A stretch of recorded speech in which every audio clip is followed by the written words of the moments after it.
కేంద్ర మంత్రి నిర్మలా సీతారామన్తో సీఎం రేవంత్ రెడ్డి సమావేశమయ్యారు. రాష్ట్రానికి రావాల్సిన నిధులు విడుదల చేయాలని, స్కిల్ యూనివర్సిటీకి ఆర్థిక సాయం చేయాలని సీఎం విజ్ఞప్తి చేశారు.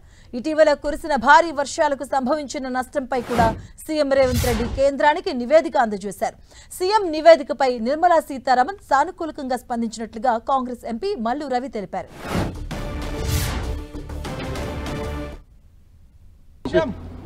మనం అడ్వాన్స్ ట్రైనింగ్ సెంటర్స్ గురించి, తర్వాత రాష్ట్ర రావాల్సినటువంటి ఫైనాన్షియల్ అసిస్టెన్స్ అంతా సమయానికి ఇవ్వాలని మరి ఫైనాన్స్ మినిస్టర్ గారితో మాట్లాడటం జరిగింది. మినిస్టర్ గారు సానుకూలంగా స్పందించారు.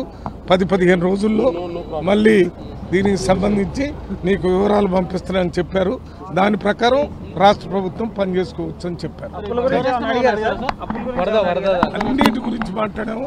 10-15 రోజుల్లో వాటి మీద కొన్ని వివరాలు రాష్ట్ర ప్రభుత్వానికి ఇస్తున్నాను.